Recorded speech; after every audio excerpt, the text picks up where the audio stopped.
Mr. Speaker, the World Cup doesn't belong to FIFA and it doesn't belong to the host nation. It belongs to everyone who loves football. It's totally unacceptable that during this tournament, gay football fans are unable to acknowledge who they love. And players have been threatened with suspension if they show solidarity with those fans. Shame on FIFA. Yeah. Britain faces the lowest growth of any OECD nation over the next 2 years. Why?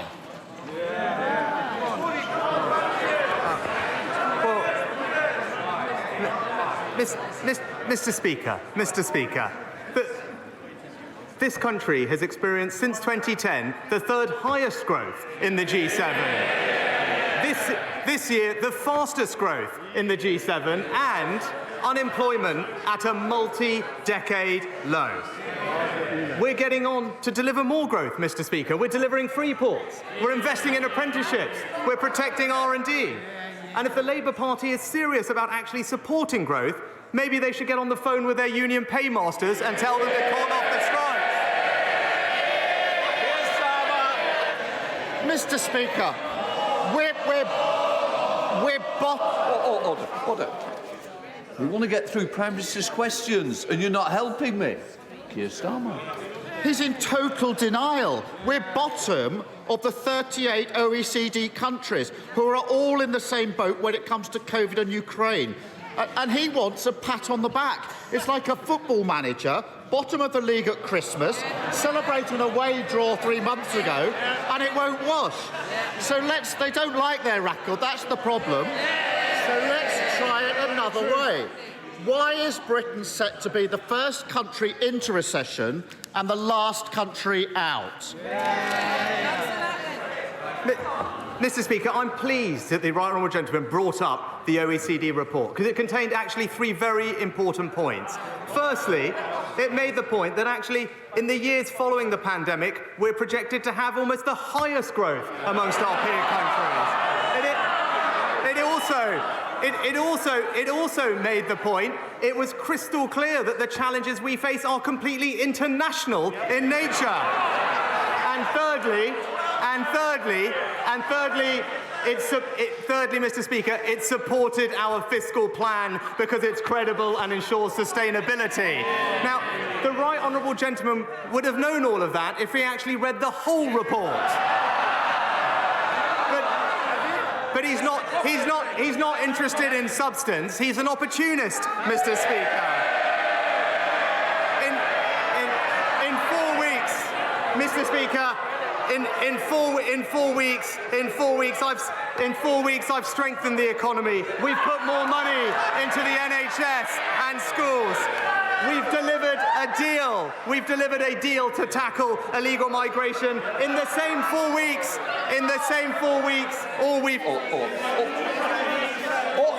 Prime Minister, when I stand, you've got to sit down. But can I just say to you, you came to me quite rightly and said to me, we want to get through Prime Minister's questions. I'm going to give short answers. Please stick to what you have. Mr. Speaker, there's only one party that's crashed the economy and they're sitting there. And I noticed this, Mr. Speaker. He won't say why Britain is set to be the first into a recession and the last out. So I will. 12 years of Tory failure, followed by 12 weeks of Tory chaos.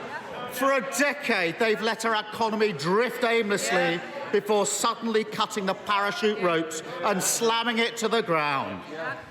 And because of the changes he's made, a typical household will end up with tax increases of £1,400. They don't want to hear about these tax increases of £1,400. Contrast that to a super wealthy non-dom living here but holding their income overseas. How much more? Order. Mr. Young, I don't need any more. I don't need shouting, don't need pointing. You're meant to be a good example when you sit on this front bench. Because you're the second, don't spoil what you're meant to do. Mr. Speaker, I don't think they want to hear this. Because of the changes he's made, a typical household will end up paying tax increases of £1,400. Contrast that to a super wealthy non-dom living here but holding their income overseas. How much more has he asked them to pay?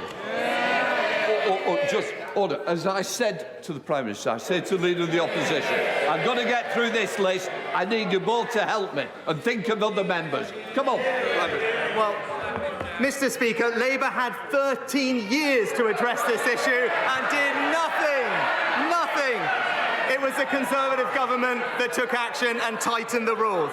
But the problem with his idea is that it would end up costing Britain money. Not my words, the words of the former Labour Shadow Chancellor. But rather than peddling fairy tales and gesture politics, let's actually tell him what we're doing to deliver for this country. A record increase in the national living wage, protecting millions from energy bills, protecting the pensioners' triple lock. That's what we're doing for this country. Mr. Speaker, if they'd grown the economy at the same rate as the last Labour government, we'd have tens of billions of pounds more to spend on that. Mr. Speaker, it wasn't a trick question. The answer is he's not asked non-doms to pay a penny more. Every year, he talks about the money. Every year, that's £3.6 billion thrown away because he won't make them pay their taxes here. How many extra doctors could Britain afford with that money? Well, Mr. Speaker, I'm pleased that he brought up doctors, because last week we delivered record increases in funding for the NHS. Not just more doctors, but more nurses, more scans, more operations. That shows our commitment to prioritise the NHS. Not my words, the words of the NHS Chief Executive. Scrapping the non-dom status would allow us to train 15,000 doctors every year. That's what Labour would do. And we can carry on handing out tax breaks to the super rich. Or we can live in a society where people don't have to go private to get a doctor's appointment. It's that simple. He also hands Shell 90p for every £1 they spend drilling. So they haven't paid a penny in windfall tax. Mr. Speaker, you may have seen this week that somebody shredded £10,000 in protest at those propping up an oil and gas giant.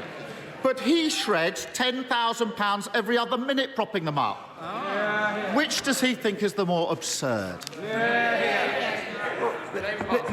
Mr. Speaker, this is the government that has actually put in place an economic plan that will deliver confidence and stability to our economy. And all I've heard from the Honourable Gentleman today, there's no answers, there's no substance, because there's no plan, Mr. Speaker.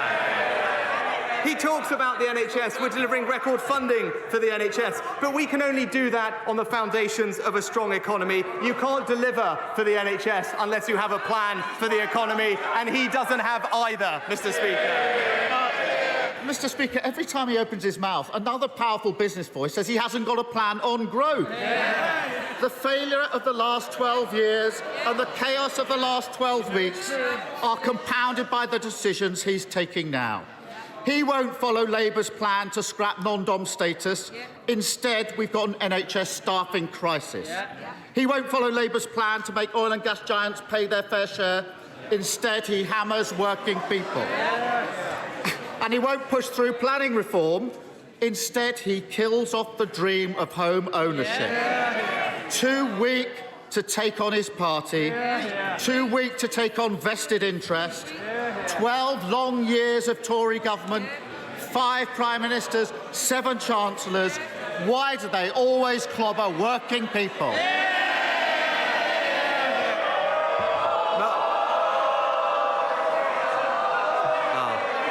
Mr. Speaker, he talks about leadership. This summer, I stood on my principles and told the country what they needed to hear, even though it was difficult.